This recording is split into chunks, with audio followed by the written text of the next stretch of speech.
Welcome to hell.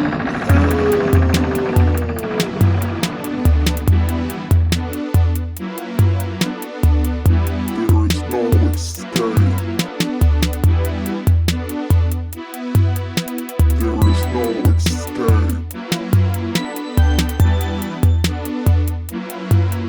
You are in my control now. Welcome to hell.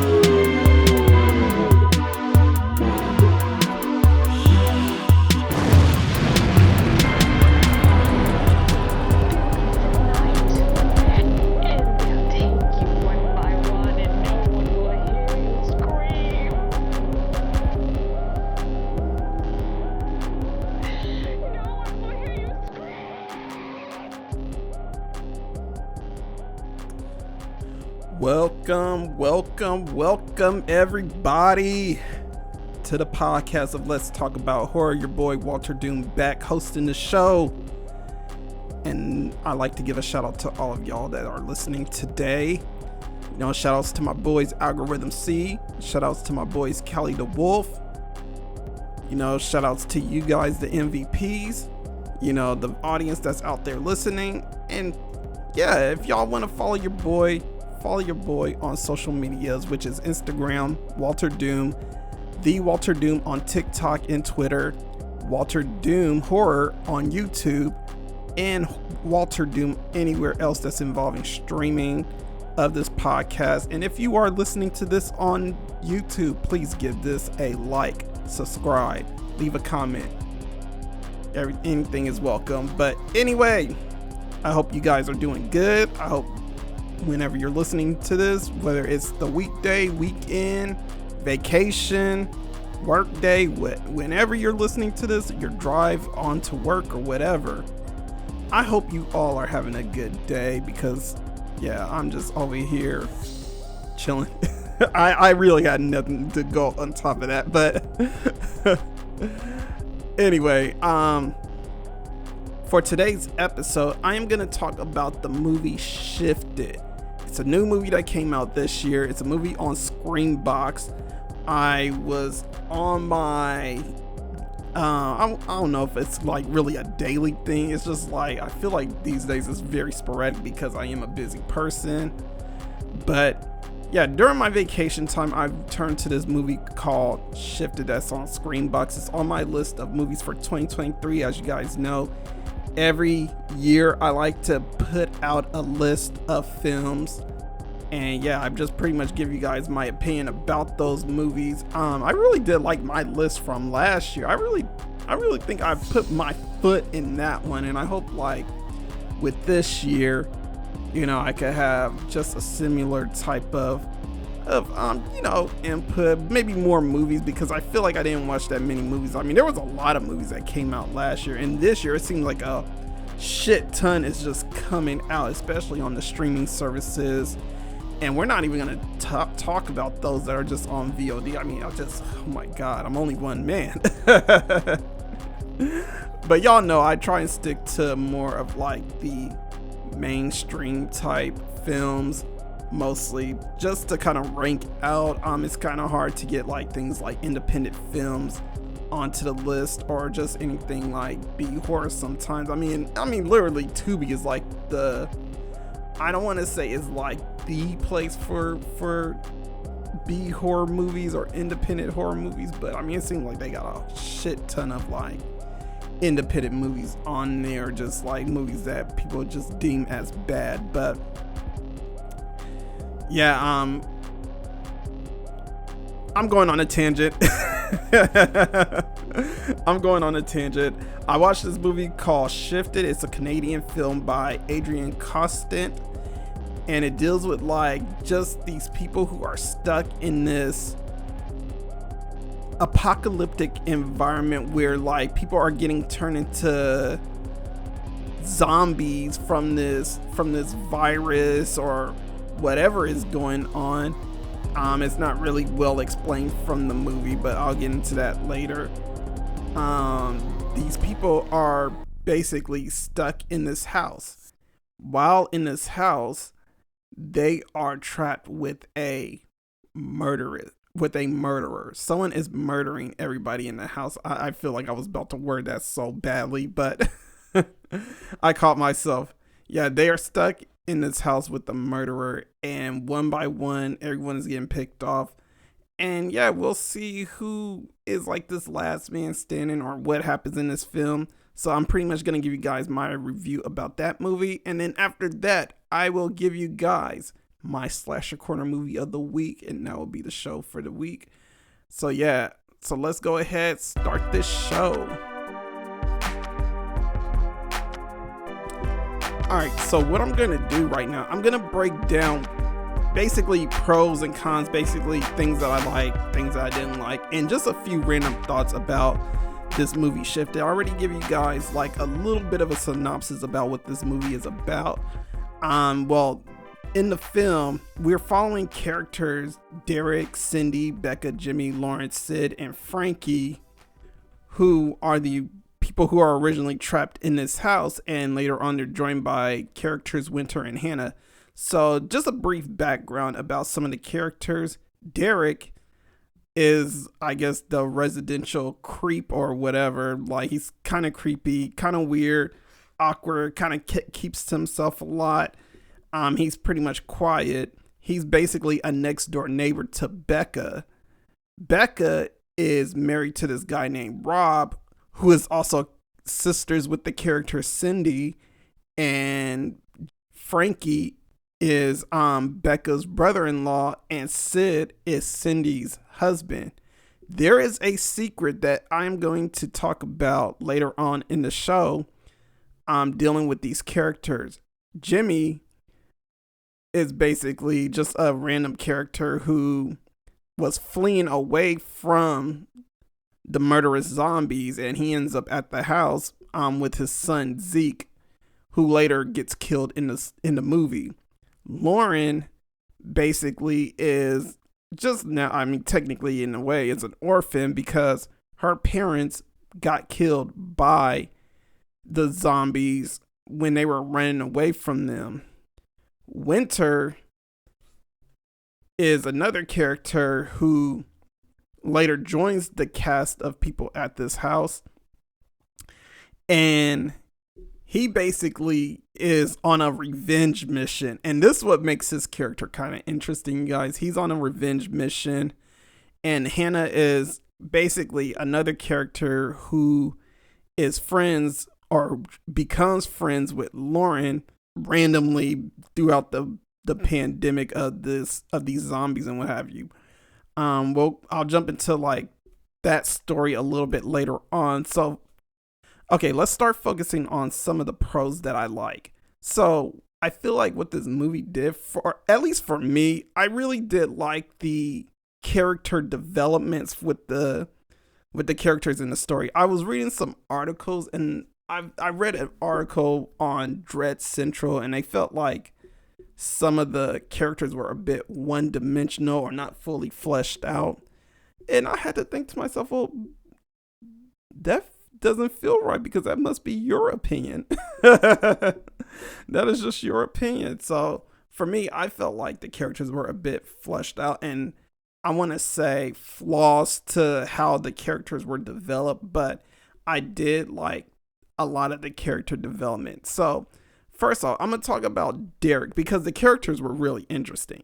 Let's talk about Derek. Now, Derek is the cream of the crop of the story. He is the murderer. We know full on that he's the murderer based on what happens in the beginning of the story. In the beginning of the movie, we see Derek. He's basically watching the news. His wife is talking to her mother, and they're basically talking shit about Derek. So while Derek is watching the news, he basically hears about the epidemic that's going on. People are being turned into monstrous killers and what have you. What he ends up doing after, like, you know, while they're getting ready to go to bed, and, you know, his wife is just like getting all pretty for bed and everything like that, she tells Derek, you know, she wants a divorce and that she's been fucking this one guy behind his back for like 2 years. You know what Derek's response was? He killed that bitch. Stabbed her. Like literally, bro literally took a plate. I don't know why there was a plate in the room in the first place. I mean, because I don't know, for me that's kind of weird. I mean, the only time I leave plates in my room, I mean, I guess I won't even tell on myself, but I mean, if you left a plate in your room while you were sleeping, I mean, just know you had a good ass meal. Like, that's all I'm saying. You had a good ass meal before you fell asleep. But yeah, bro took like a plate, smashed it over his wife's head, and all I could think about is like the Florence and Machine song where she talks about smashing a plate over her head and shit. But yeah, bro really smacked the plate on top of her head, and he stabbed her with the plate like so many times. It was insane. I mean, this first sequence, I just was like, holy shit. Like, I was going crazy off of that because I felt what he felt. I was like, you know what? Imagine you being in Derek's shoes, you know, for a second. And I mean, I'm not justifying like doing this shit in real life. I'm talking about just like shit in the movies. But, you know, imagine this happening to you, your significant other that you're supposed to be married to for who knows how long, tells you, hey, and this could be male, female, you know, male, female relations, male to male relations, or, you know, female to female, transgender male, like whatever, you know, it don't matter. We're just talking about relationships in general. Imagine your person that you are with, you know, you're expecting them to be trustful, you're expecting them to be faithful, and they tell you, oh yeah, I've been fucking somebody for 2 years.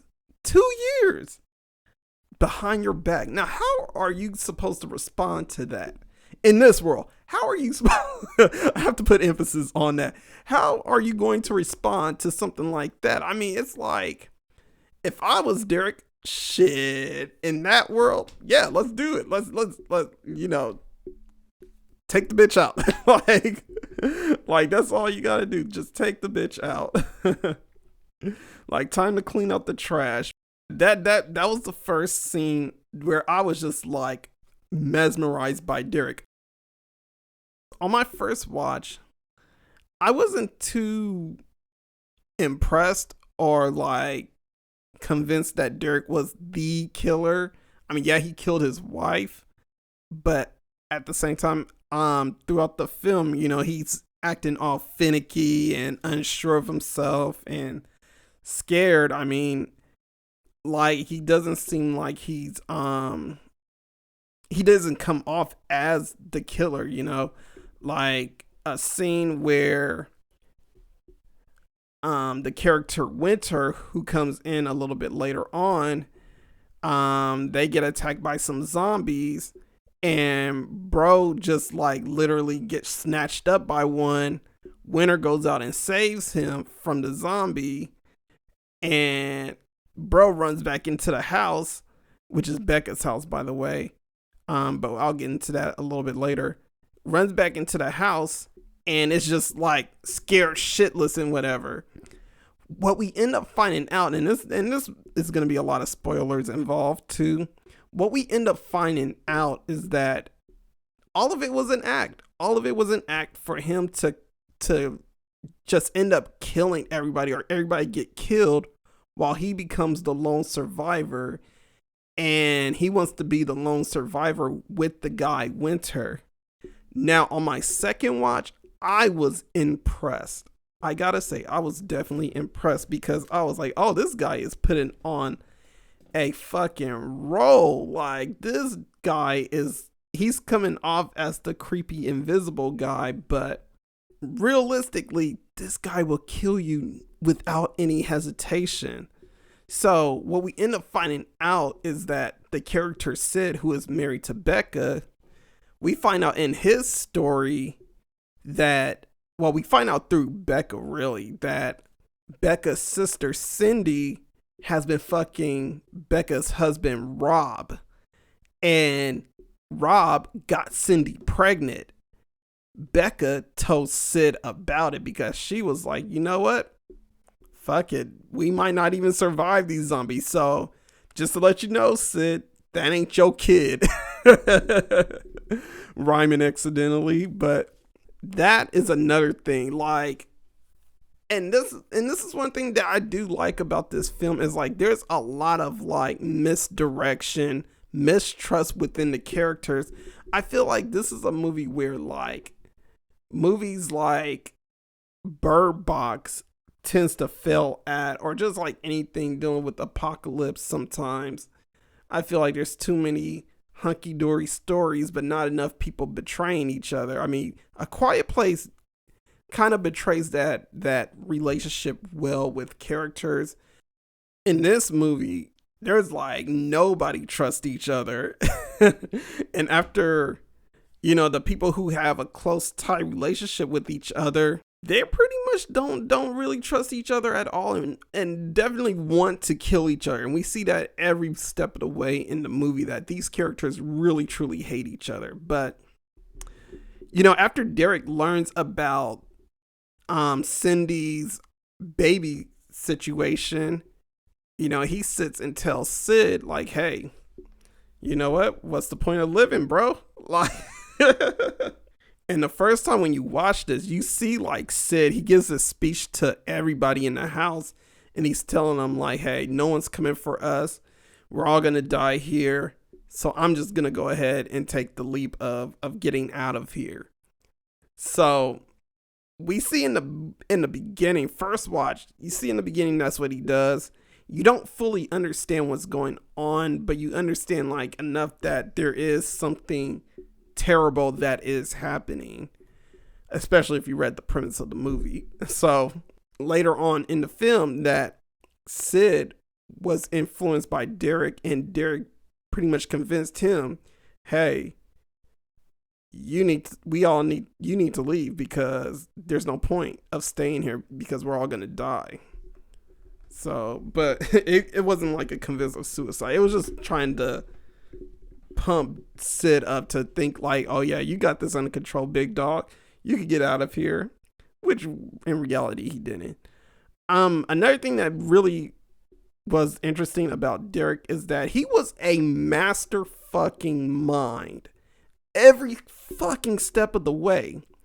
Look, like, one thing that he had set up was this idea of getting out of the house on Sunday. He kept telling everybody like, yo, we got to get out of here by Sunday. We got to get out of here by Sunday. Throughout the film, while you're watching, you're wondering like, yo, why is he trying to get out of this house by this day? Like, you don't really fully understand that until everything gets fleshed out throughout the end, when it is Sunday, and when you see what Derek has set up. He literally set the place up as a booby trap of noise to kind of force the zombies, because the zombies only attack people by sound. They cannot see. They're like the fucking, I want to say, the clickers in Last of Us. So basically, like, these zombies cannot fucking see at all. And Derek got the place booby trapped to the point where like, hey, and once when they hear this noise, they're going to come to this house. He doesn't tell the others that. And this is why I think he's a mastermind, because I think he planned on getting all those other people killed. He was just like, okay, I need to figure out a way to get the fuck out of here. So when these motherfuckers come, you know, I'm gone. Possibly I could kill these motherfuckers too, but I'm gone. And whoever comes with me, hey, fuck it. It's whatever. But this guy had a bigger plan in mind, you know, and that's one thing that I like. It's like, whether it was intentional or not intentional to get those people killed, I feel like it was intentional. It was a fucking mastermind thing to do. Another mastermind thing he did was kill Cindy.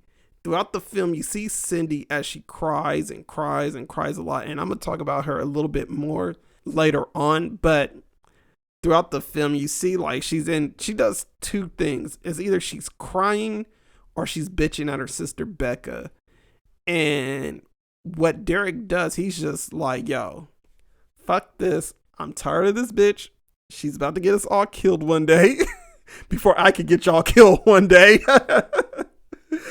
So I'm gonna kill her, cut out her tongue, and that bitch is done, you know? And that's pretty much his calling card. Like, he literally kills people and cuts out their tongues.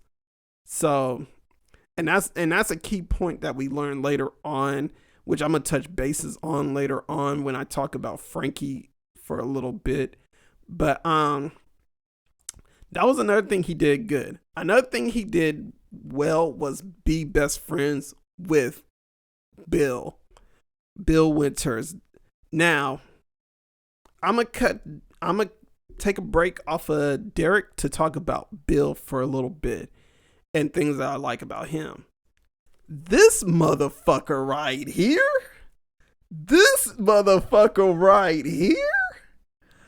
that motherfucker is the best character in the fucking movie. This guy was total badass.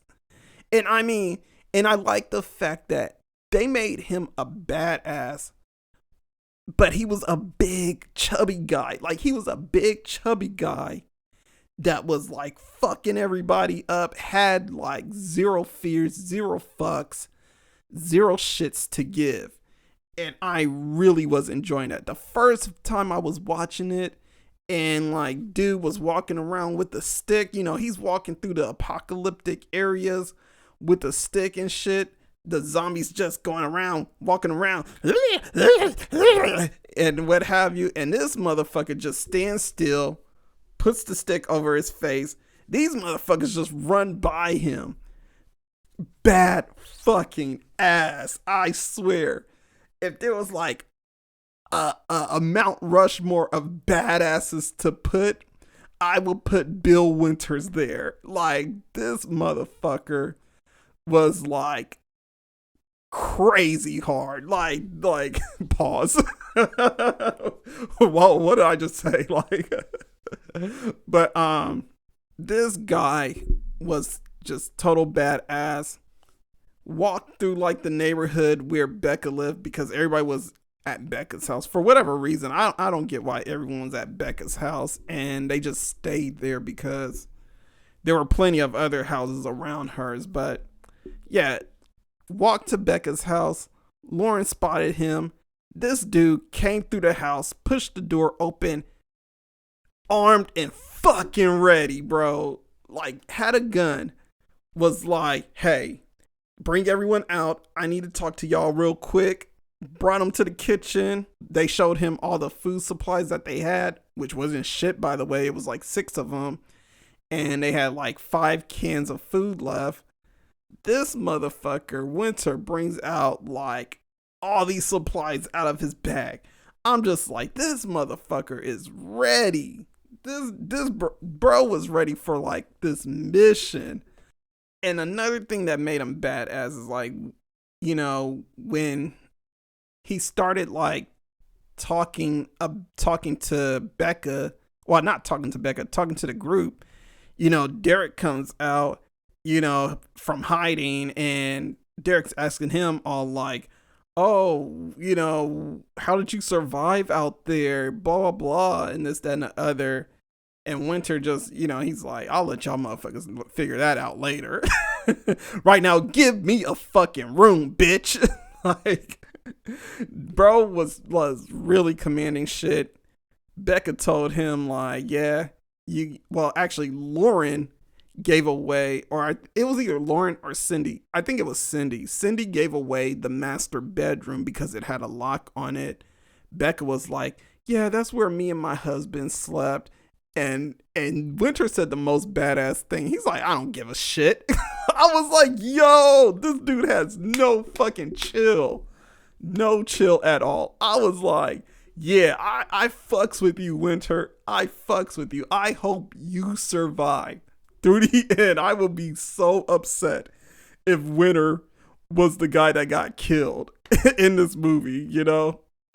But moving on, like another thing that really made him badass throughout the film is Jimmy, one of the characters that showed up at Becca's house with his son who later gets killed. Jimmy is trying to lay down the law to fucking Bill and what have you. Kind of like if y'all ever watched Bird Box, he's kind of like John Malkovich's character Douglas. And that's who I heavily relate Jimmy's character to. Well, the character Jimmy to Douglas, because of just how like the guy is trying to bark orders, trying to tell everybody what the right thing to do is, and just trying to have everything under control when really he doesn't have anything in control. So while Bill is going up to the room, Jimmy comes up to Bill and goes, "Hey, you know, glad that you're here, but you know what? If you don't cross, we have rules. If you don't cross our line, we don't cross yours." And Bill says the most badass thing. He looked Jimmy in the eye and was like, "Jimmy, that's gonna be the last time you threaten me." I was like, yo, yes, tell that motherfucker what's the deal. I swear, it's like when you're working at a job, and I'm pretty sure a lot of you guys have those coworkers that do way too fucking much. And, you know, they try and act like they're the boss, but they're not the boss at all. Like, they don't even have, like, an associate's role or, like, any type of, like, supervisory role or anything like that. And they try and, like, tell you shit like, "Oh, yeah, you know, make sure you do this. You make sure you do that," you know. So to see someone like a fucking Bill go up to a fucking Jimmy, that's badass. I felt every bit of that, because sometimes I just wanted to go to Homegirl and just be like, "Shut the fuck up." like that's literally how I felt sometimes. I was just like, "Bitch, shut the fuck up. Like, who the fuck are you?" And I'm pretty sure y'all can relate. I know y'all have a coworker. Y'all just was like, "Bro, shut the fuck up." We not getting paid extra to do no extra shit. We just get paid for what we fucking do. You know, so yeah, I mean, hey, if y'all got any coworker stories, y'all don't have to mention them by name, but you know, if y'all got any coworker stories, yeah, just either leave that in the comments if you're listening to this on YouTube, or DM me a story just like, "Yo, bro, I got a story for you about like a coworker that I just was like, yo, I'm ready to take off on this motherfucker."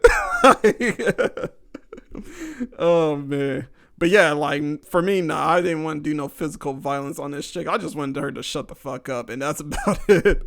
You know, but I'm pretty sure some of y'all got coworkers y'all ready to take off on. All I gotta say is to each its own, man. To each its own. But anyway, yeah, Bill was badass for that. What also made Bill just like this incredible badass was his backstory. So Bill works for this company called A Corp. He got jumped by this dude named Seth and his girlfriend for whatever reason, and I guess they want to get to A Corp for, again, I don't know, whatever reason, because this wasn't fully fleshed out in the story. And Seth's girlfriend is holding Bill's wife by gunpoint. So, you know, Seth is sitting there threatening him. Bill ends up fighting Seth, and Seth's girl ends up killing Bill's wife. Shot her like, I want to say like 3 or 4 times. Just, it was real quick. Seth knocks Bill out with the fucking shovel and takes off with the keys to get to A Corp and what have you. So Bill's mission is to get revenge on those assholes for killing his wife. So he's trying to get all the way to A Corp to get revenge on them. Now the thing about it is, and although dude is a badass for walking, you know, him choosing to walk to get to A Corp was badass. Bro could have literally took a car. Now, I mean, I guess like maybe taking a car would have been a little bit dangerous, because these zombies do hunt by sound. So I'm pretty sure like he didn't want to take a car because these motherfuckers would have been chasing his car down and what have you. And these motherfucking zombies don't really give up either. They are like fucking track stars, bro. these motherfuckers could out jump an Olympic jumper. Like, and actually I don't even know if they're zombies or monsters anyway, but I'll get into that later. But you know, Bill, he's walking and he's trying to take down his mission to walk from the forest that he was staying in to get to A Corp, to get to those fucking assholes. So I do like his backstory of that. And fucking Derek, you know, is intrigued by that story so much is that he wants to join forces with Winter. And Winter's like, nah, bro, like this is my shit. Like, I don't need you having a heart attack out there, bro. The thing about Winter is that I feel like A Corp was probably some type of military organization to where, like, you know, they were doing some illegal shit. You know, Winter, he learned about a few things on what to do. And I'm sorry, I'm going to be switching between Bill and Winter a lot. Yeah, he was learning like a few things. He got some military training and what have you. So for a big guy, I like the fact that they gave that to the big guy, because in one of the scenes, one of the zombies got into the fucking house. And the way Winter got the fucking zombie out of the house, he used the egg beater and he threw it outside. So what he did, he kind of organized everybody in certain places. And he was like, yo, this is what you're going to do. This is where you're going to be at. This is what you're going to do. This is where you're going to be at. And he was just organizing the shit out of everyone. Sure enough, when that egg beater went off, that zombie went running outside, bro. It was like, yo, badass points to the max. Like, yo, yes, fucking Winter, bro. Like, that guy is a fucking badass. The only thing missing from bro was like a fucking AR. Like, they need to give that motherfucking a semi-automatic weapon, bro, and just be like taking motherfuckers out, taking all those zombies out one by one with guns and shit. But the thing about Winter, which he fucked up at, is that he was a little bit too kind-hearted to Derek. I mean, after saving Derek, you know, he kind of gave him advice about how to survive on the outside whenever he's around the zombies. And that's pretty much just staying quiet, staying still, dropping heart rate, and just not being afraid to die at all. Literally his advice in the movie, which I thought was really cool to see. And there was a little cool sequence at the end of the film that I'm going to touch base on, because right now we're going to go ahead and get back to Derek right now. So Derek and Bill start to become friends. And like I said, Derek learns how to survive being outside or being around the zombies whenever they are around. So that was pretty cool. And I think that's where, like, literally that's where Bill kind of fucked up at. Because Derek's thing is that he's very observant of everybody and all their issues that they're having. He won't tell you straight up, but he's observant of everybody's like struggles and what's going on with them. Like I mentioned before, that dude was able to manipulate Sid, have him kill himself. He also manipulated the whole house to turn on Jimmy and make it seem like Jimmy was the killer of Cindy. You know, Jimmy ends up losing his knife because this fucking guy tries to act so badass. And I'm going to talk about that a little bit later, but this motherfucker tries to act so badass to where like he ends up getting his knife stolen by Derek, and Derek uses Jimmy's knife to kill Cindy. Now, what would have been cool to see is Derek killing Cindy, placing the knife back on Jimmy, and Jimmy has a fucking bloody knife that frames him. I wish the film did that, but it is what it is. So he gets everybody to turn on Jimmy. He steals Winter's gun when he gets snatched up by one of them zombies. So Derek ends up getting Winter's gun, steals it, and basically takes the bullets out of the gun so Winter doesn't try and kill him. So, and we learn that later on in the film. So like I mentioned before, there's a cool little sequence. So at the end of the film, like I mentioned before, Derek creates like this whole little doomsday trap to kind of like attract the zombies into the house on that Sunday. All the zombies go migrating to Becca's house, and the only ones that know how to survive those zombies when they're around is only Derek and Bill.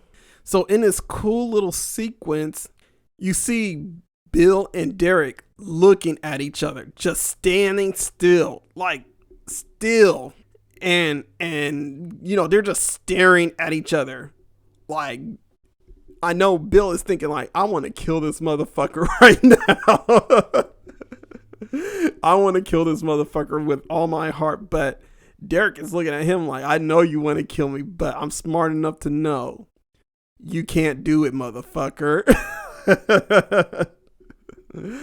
It's such a badass scene, and if y'all ever watch this movie, I mean, it's such a badass scene, and I love it. The only thing that I would say that's a full con about the way they written Derek, and this is the only con I have about that character and that character only, is that his killing for everyone is not really understandable, or why he's trying to kill everyone. I don't get why he stayed at the house completely for all those days until Sunday, you know. But I get like he was trying to figure out a way to survive to where he doesn't get killed, which is totally understandable. I'm pretty sure like him trying to tell everybody, yo, we need to leave by Sunday, was definitely a trap to get everyone else killed besides him. But yeah, I just feel like his story of why he did what he did wasn't really fully fleshed out. But I mean, hey, that's it. That's all what it was. But I still like the character all in all. Bill Winters, he was definitely a good character also. So right now I'm gonna go ahead and take a break right quick. When we come back, I'm going to talk about some cons about the movie, which is basically all the things I didn't really like, which is basically just characters in general. So like you shouldn't say in a scary movie, I will be right back.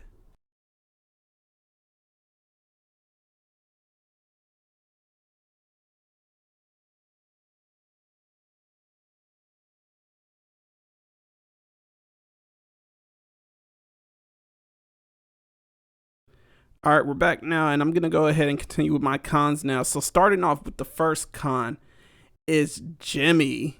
So like I mentioned before, Jimmy, he comes off as like the John Malkovich of this movie. Like if you ever watched the movie Bird Box, Jimmy comes off like the character Douglas. Douglas is played by John Malkovich. In the story, the guy loses his wife because she tried to help Sandra Bullock out when the whole alien invasion or invaders or the non-seeing creatures invaded Earth, and she pretty much died because she walked out without a blindfold on, and she hurt her mother, and then she went into a burning car and what have you. So throughout the film, Douglas is pretty much like trying to bark orders to people, tell them what to do.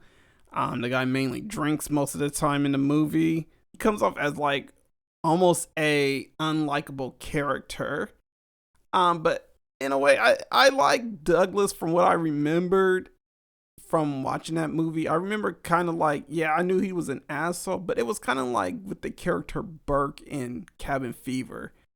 I'm pretty sure like a lot of people didn't like Burke because of how much of an asshole he was. But I actually like Burke because he was the only one that was speaking real facts about like, yo, if we don't get this bitch out of this fucking cabin, we're all gonna fucking die. like dude was speaking facts, and what the fuck happened? everybody got sick. So yeah, I felt like John Malkovich's character was like that. But the thing is, with Jimmy in this film, I did not like fucking Jimmy at all. Jimmy seemed like he was the type of dude that was just like, he was all bark but no bite. You know, he liked telling people what to do, but he didn't like following the orders that he give himself, you know.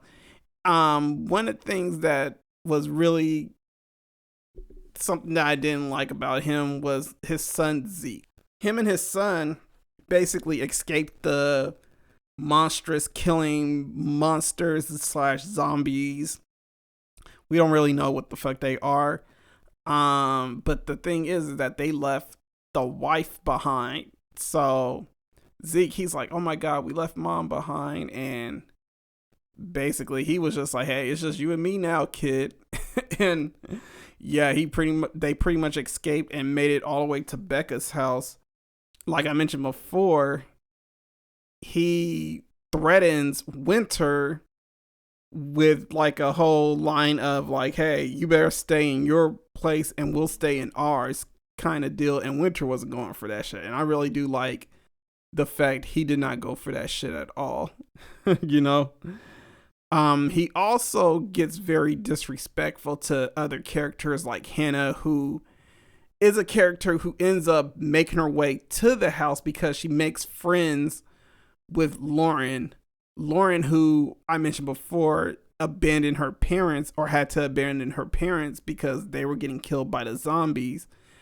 Well, basically the dad was like, hey, kid, go as fast as you can. Do not look back. And basically she was on her own. Lauren, she was communicating with Hannah, who was at a doctor's house making a quote unquote house call. If you know what I mean. But basically Hannah, which we find out later, she is actually one of the people who got infected by the creatures and what have you. Nobody knew that until later on in the film. Hannah comes in, Lauren lets her in, and Jimmy, he's pretty much grilling the situation like, hey, how long you been out there? Where did you come from? How did you survive? And just all these questions. And that's when Hannah really came up and was like really forward after Becca was talking about like, yeah, that was the doctor's house that you came from, right? And she was like, yep. Basically, like, we service each other, you know? He writes me prescriptions and I suck his dick. Her words in the movie, by the way.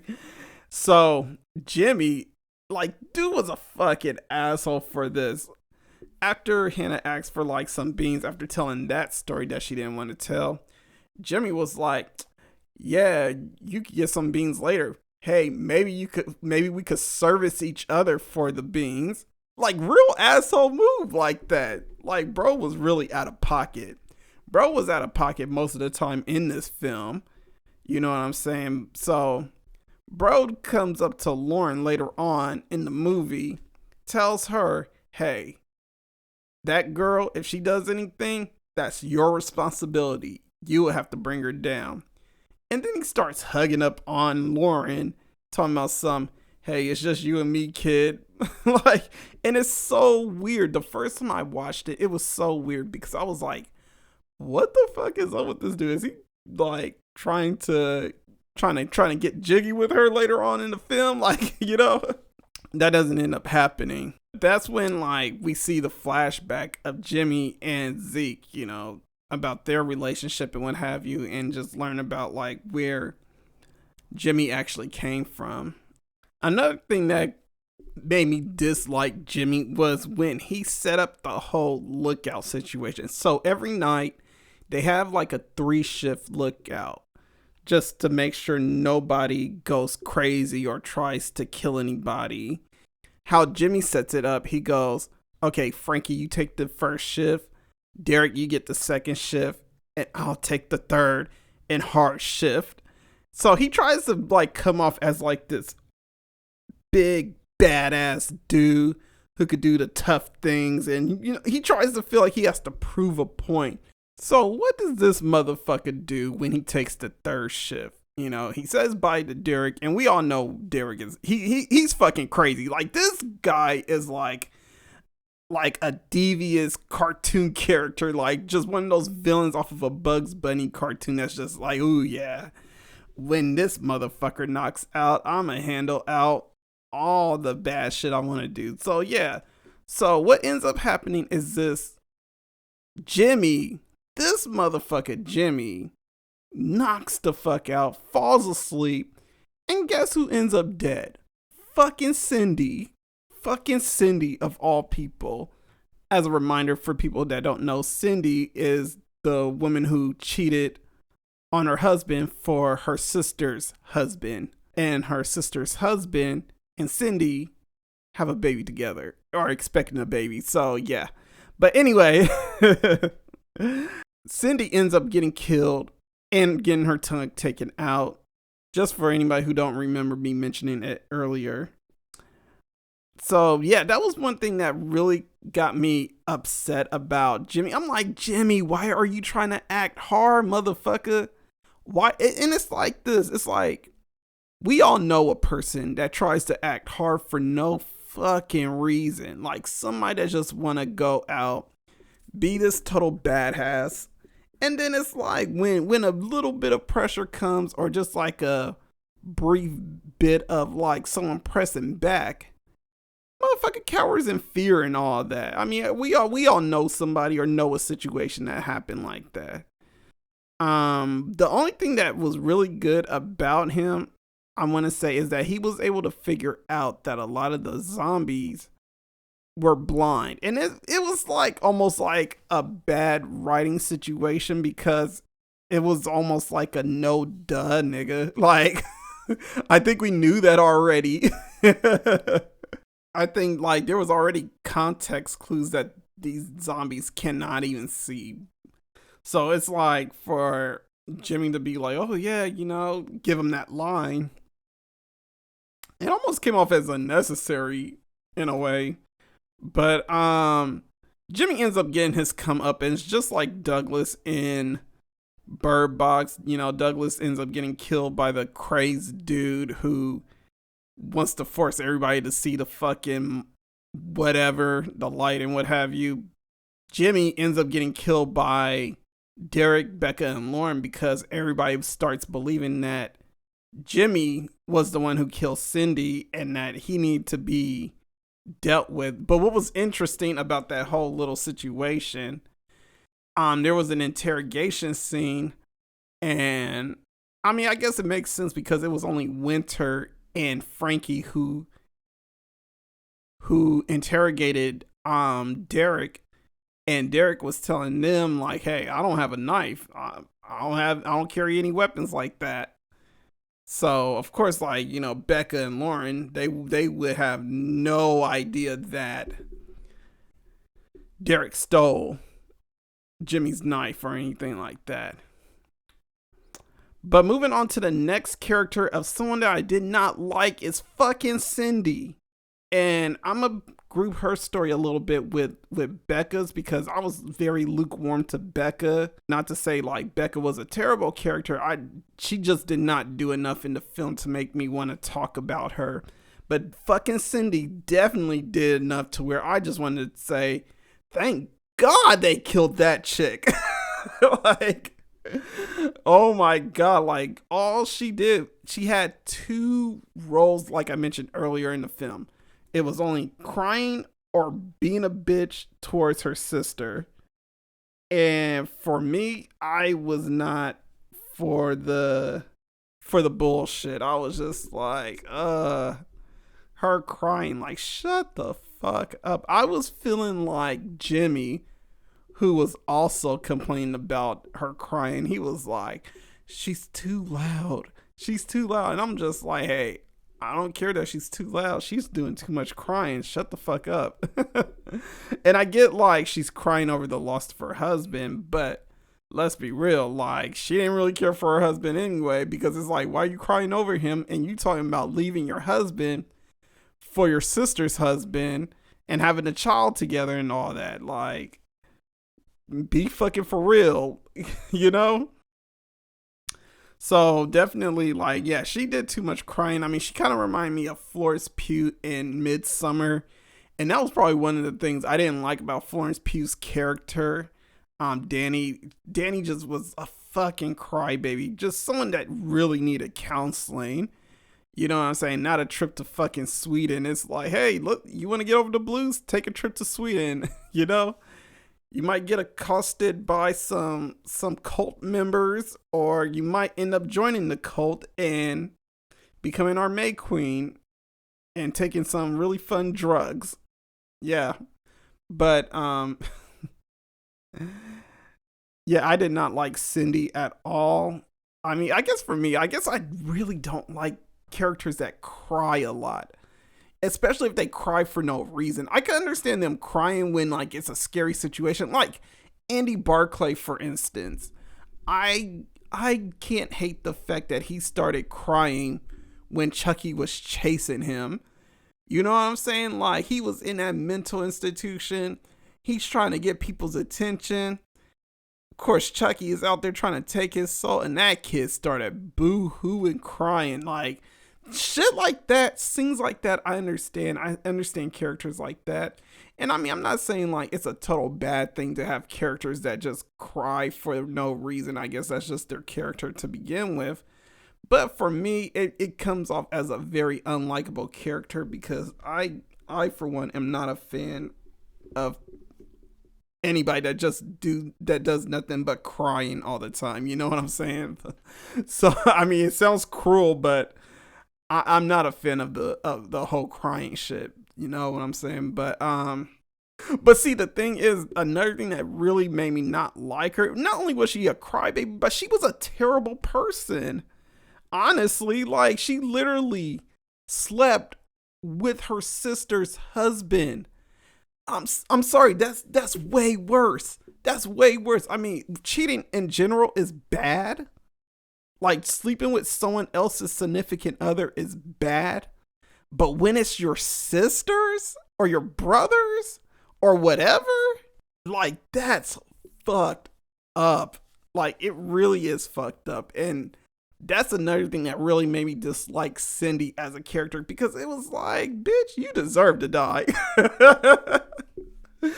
like she deserved to get her comeuppance in that film, because it's like, you're a terrible person. Like, you're gonna really sit there and take your sister's dude, fuck him, and then talk all this shit like, bitch, you was a jump off that he cream pied. The fuck? He ain't thinking about you, girl. He's just running game. That's all he's doing, is running game. Dude is pulling a fucking Zion Williamson. I mean, I'm just saying, like, bro is not even thinking about you like that. That motherfucker is like, yeah, I got me some coochie. I cream pie some coochie. Oh shit, I got a kid on the way. Fuck it. I'm gonna just run some game on her. But she's gonna be a single mom anyway. And I really feel like that's what would have happened if there was no zombie apocalypse in this world. But I mean, it's a fucked up thing to say, and I really do feel like that's a fucked up thing to say. But me personally, I did not care for Cindy as a character at all. Moving on to Lauren now, and I'm gonna group her up with Hannah because that's who they're connected to the most. I didn't like Lauren because she was so naive, and she got easily lonely and wanted to make friends with a total stranger that she didn't know was either mentally stable or, you know, wasn't infected by the zombies. And it's just like in Bird Box when they brought in Olympia, you know, like Sandra Bullock's character sympathized with Olympia because she was pregnant just like her.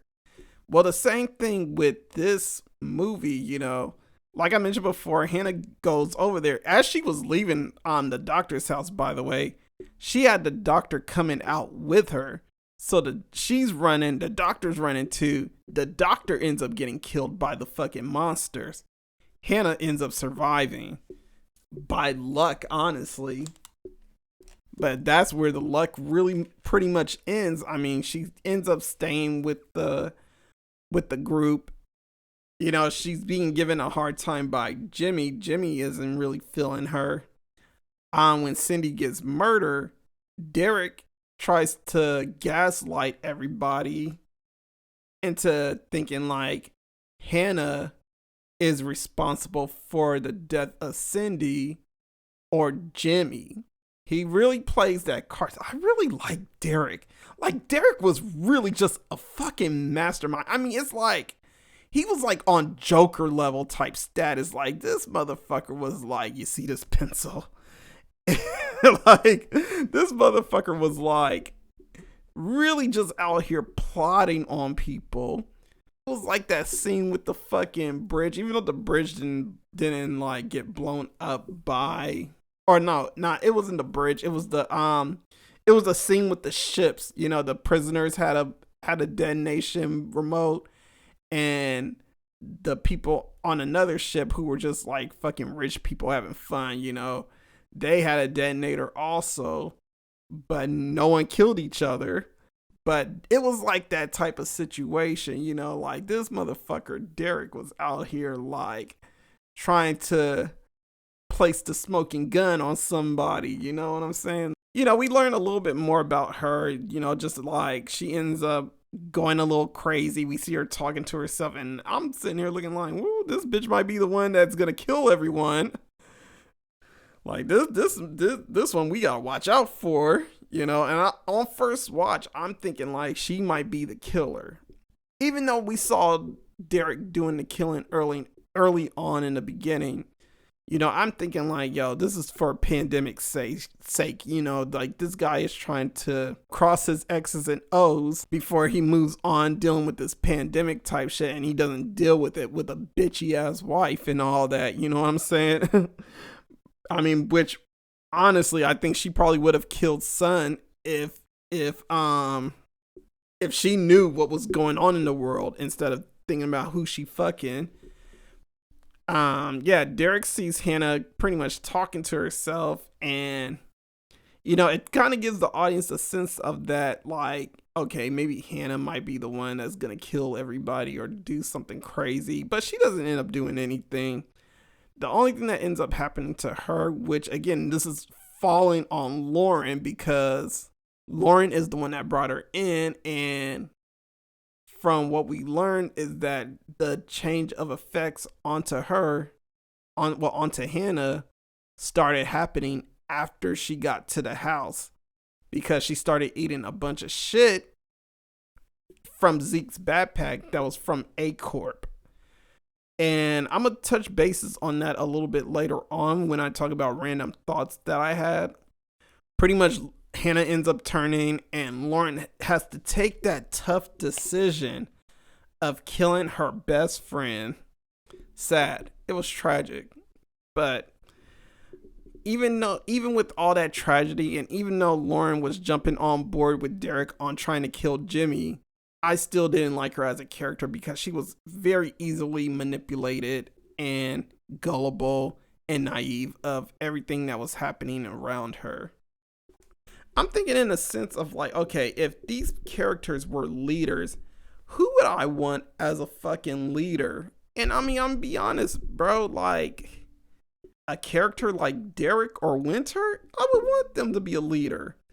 Not anybody like fucking Lauren or Jimmy who tries to be a fake leader, you know, just because he could be the loudest one in the room.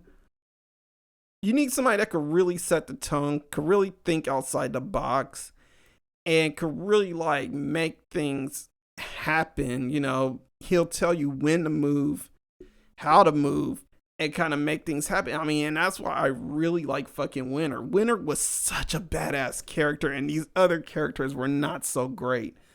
The last character that I want to touch base on is Frankie. Now, Frankie is the brother-in-law of Becca, who is brothers with Rob, who is the husband that was cheating on Becca for Cindy. And the thing that I don't like about Frankie. I mean, Frankie, I want to say is a little bit lukewarm, but is on more so the side of like, I really don't like him that much. Just for the simple fact, like, yeah, dude's a bit analytical, but he's not really spot on when it comes to actually making good decisions or figuring out things or just problem solving situations. He's more so on the lines of identifying a problem, and that is it.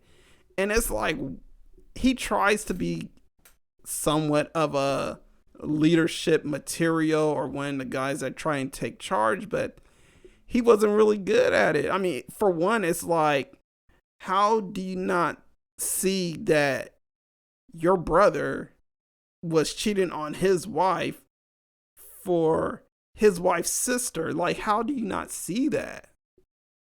Like, that to me did not make much sense for somebody who's supposed to be this overly analytical type person who is trying to figure things out. How do you not figure out that Derek is the guy who is killing everyone? You know?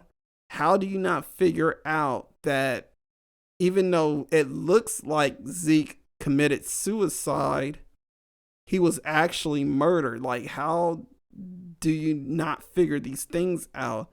And I mean, I get like half the time it's like he's trying to focus on the real task at hand, which is dealing with like the whole destruction, the zombies and everything like that. But bro just came off like any other motherfucker that's on social media, you know, have a whole bunch of takes and ideas, but none of that shit is really fleshed out or really laid out as anything concrete. You know, it's just a fucking mouth that's speaking about some bullshit, and that's about it, you know.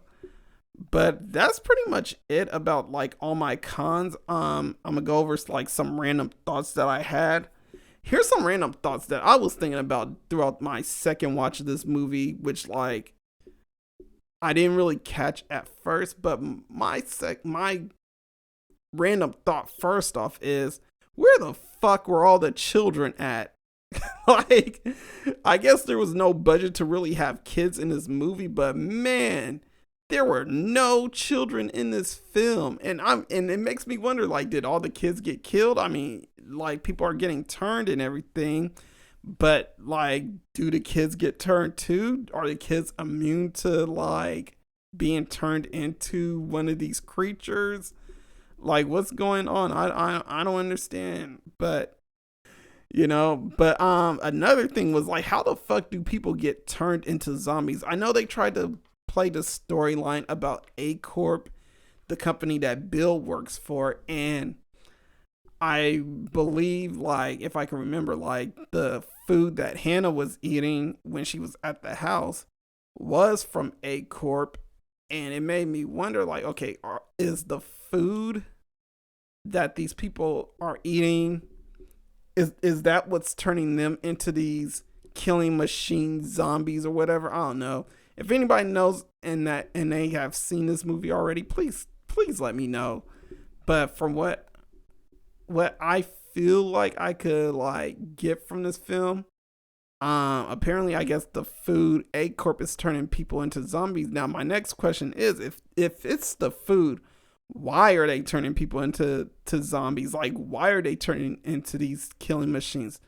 This doesn't make sense at all to me. Like, some stories have a good setup. Like, okay, A Quiet Place. The reason why they have to be quiet from the aliens that are there, because these motherfuckers are aliens. It's clear as day. It's, you know, it's known what they are, you know. Aliens come down. They're aliens that attack by sound. You gotta shut the fuck up. Cabin fever. Okay, the disease is spread through like some type of virus that's going around. So that's clear as understanding, like, okay, it's a virus that going around. If someone catches it, that another person catches it, you know. It follows. The disease was like sex, you know, you fuck somebody, you end up with this monster chasing you. while the other person is free from that fucking monster that's chasing them. But with this film, it was like, okay, I don't understand. How are they turning into zombies? How do they become zombies? What made them become zombies in the first place?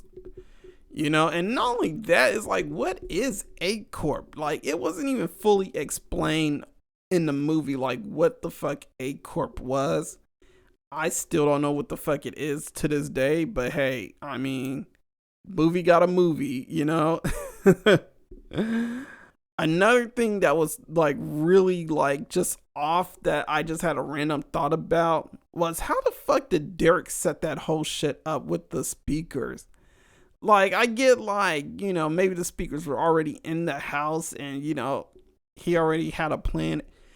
For me, it was like, okay, what it looked like in the film is that he had this all set up. Like, he really took on a personal project in this woman's house. By the way, it's not even his house.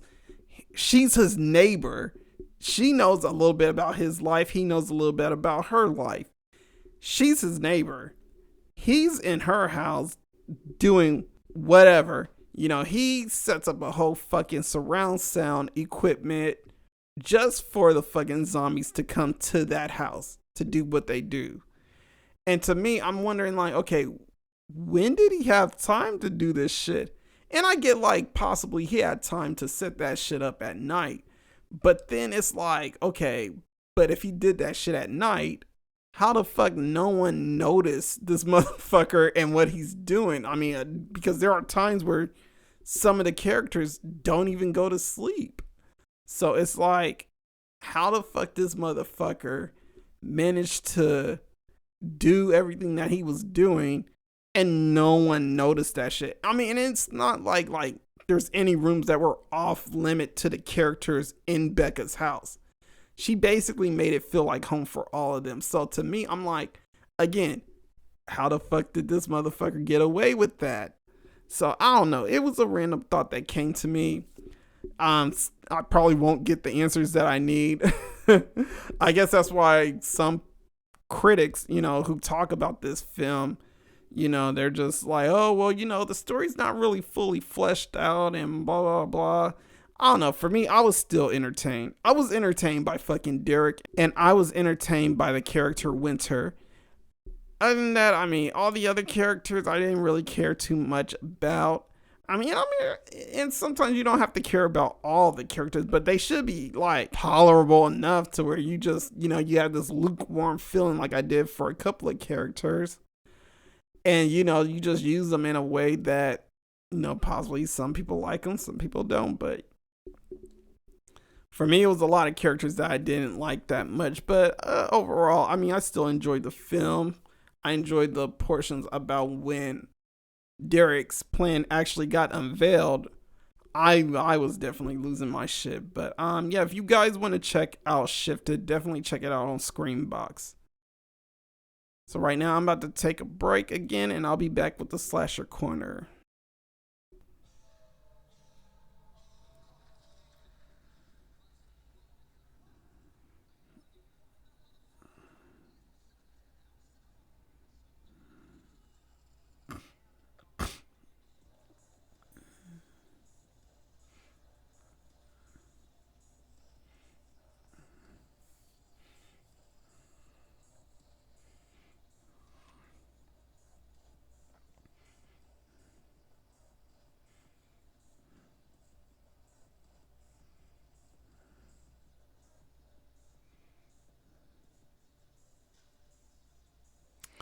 And we are here at the Slasher Corner, where I have the Slasher Corner movie of the week. And this week's movie is Jessica. So if you have the Screambox app, Jessica is on there. You guys could check it out. I believe Screambox is for like Apple.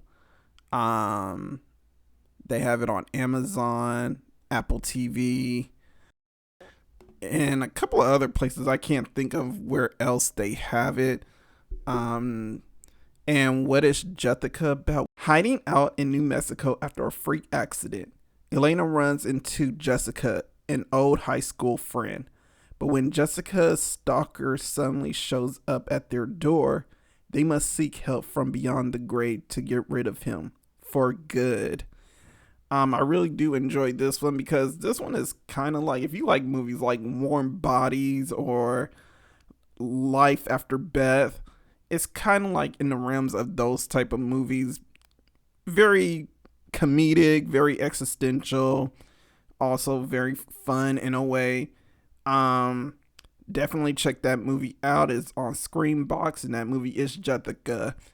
All right, I am signing out for today. I'd like to thank you, the audience, for listening to the podcast.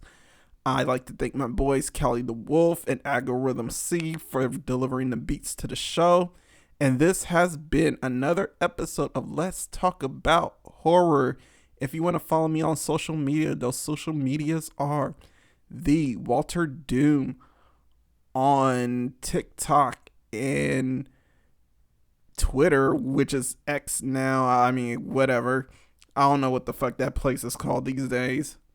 Walterdoom on Instagram, Walterdoom Horror on YouTube, and Walterdoom wherever else is involving podcast streaming. And this has been another episode of Let's Talk About Horror. This is America. Don't let them catch you slipping now. Stay diabolical, people. Peace.